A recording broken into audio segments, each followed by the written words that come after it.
দ্ৰৌপদীৰ কথা মনত কৰা বস্ত্ৰ আহৰণ কৰা সময়ত এই ভীষ্ম কৰ্ণ আছে কৰিছিল এটা ধৰ্ম আছিল নেকি এইটো ধৰ্ম আছে নেকি দ্ৰৌপদীৰ বস্ত্ৰ আহৰণ কৰাটো নাই অভিমন্য এটা কুমাৰ তেওঁ মানে অস্ত্ৰ মানে কি তেওঁলোকে বেৰি পেলাই মাৰিছে অন্যায় ধৰ্ম আছে তোমালোকে থকা গৃহটোত মানে শুই থকা গৃহটোত জুই লাগি দিছিল সেইটো ধৰ্ম হৈছে নেকি গতিকে তুমি কি কাৰণে নাপা এই অৰ্জুন এইবিলাক ভৱিষ্যতে হয় তুমি ভীষ্মক কি কৰা ফল মাৰা আৰু তেতিয়া তেওঁ মনত পৰিল পূৰ্ব জন্মৰ কথা মোৰ মানে পুত্ৰ অভিমন্যুক চক্ৰবিহুত ধৰি কিন্তু হাঁহি হাঁহি মোক মানে পুত্ৰ সন্তানক মাৰিছে এইটো মই পাপ কৰিছে গতিকে মই বুজাই দিলোঁ ঠিক এইদৰে ভীষ্মকৰ নামৰে যেতিয়া কৃষ্ণই মনত পেলাই দিলে যে দ্ৰৌপদী বস্ত্ৰ হৰণ কৰাতে এই ভীষ্মই কি কৰিছিল এই অধৰ্ম হৈছিল পাপ হৈছিল তেতিয়া কৰিছিল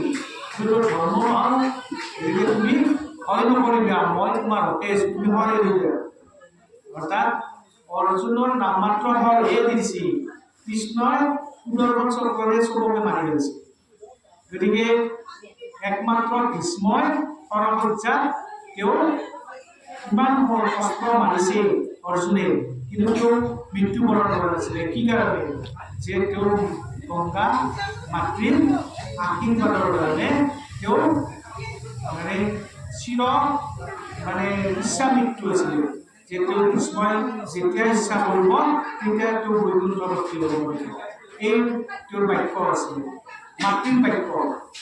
চাওক গতিকে মাতৃৰ আশীৰ্বাদ শ্ৰেষ্ঠ আশীৰ্বাদ সেই মাতৃৰ আশীৰ্বাদৰ পৰা বঞ্চিত কোনে হৈছিলে যে দুৰ্যোধনে শেষত যেতিয়া তেওঁ মানে সৰবৰত তেওঁ মানে লুকাই আছে আৰু তাৰ আগত কি কৰিছিলে মাক কান্দাৰী হৈছে মাক কান্দাৰী চলিছিলে মা মই মানে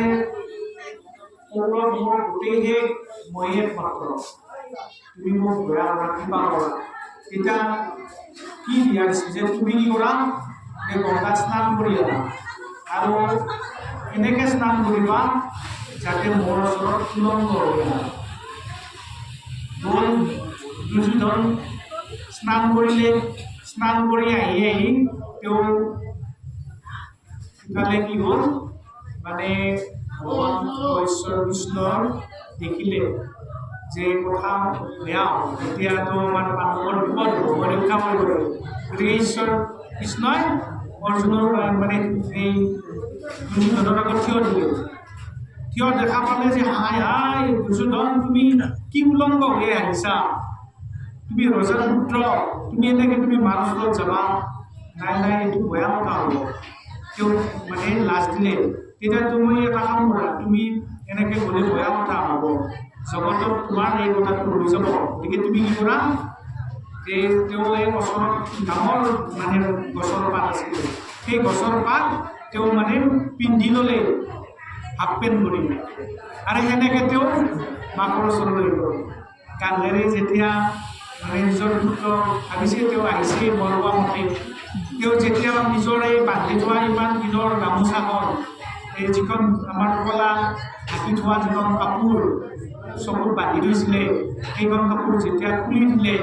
তেওঁৰ দিব্য দৃষ্টি এই দুৰ্যোধনৰ গাত পৰিল আৰু গোটেই শৰীৰটো মানে শিল হৈ গ'ল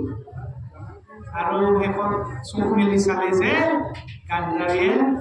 মানে কান্দিলে হাই মই মানে এশ পুত্ৰ হেৰুৱাব লাগিব গোটেই পুত্ৰ মৰিলে এতিয়া মই দুৰ্যোধনক হেৰুৱাব লাগিব তাৰ চক্ৰান্তত কৃষ্ণৰ মানে চক্ৰান্তত মোৰ কোনো বংশহে তেতিয়া কান্দিছে গান্ধাৰী কান্দাতে কৈছে তুমি কিয় কান্দিছা মা তেতিয়া কৈছে তোমাক এনেকুৱাকৈ কোনে হেৰুৱাব লাগিব যে কৃষ্ণ গতিকে বুজি পালে গান্ধাৰী যে কৃষ্ণ ঈশ্বৰে যে ভকতক ৰক্ষাৰ হেতু যে কি কৰিলে এই কৈছে মহাবলী বিকটৰে কি কৰিলে সেই ভগৱন্ত ঈশ্বৰৰ কৃপাতে কি হ'ল এটা সময়ত যেতিয়া যুদ্ধ লাগিছিলে ভীমে গদা যুদ্ধ দুৰ্যোধনৰ তেতিয়া এনেকুৱা মানে যুদ্ধ হৈছে ডাঙৰ ডাঙৰ মানে কাটা হৈ যায় য'তে পৰে মানে বলে নোৱাৰে ভীমে জানা নাছিল যে দুৰ্যোধনৰ যে পুৰণি যি কেঁচা মাংস হৈ আছে এই কথাটো কৃষ্ণহে জানে গতিকে তানাই বেৰি পেলাই চাই আছিল যুদ্ধ সেই সময়ত যেতিয়া মানে বিকটৰে কৃষ্ণৰ চকুত পৰি গ'ল তেতিয়া কৃষ্ণ ইংগিত দিলে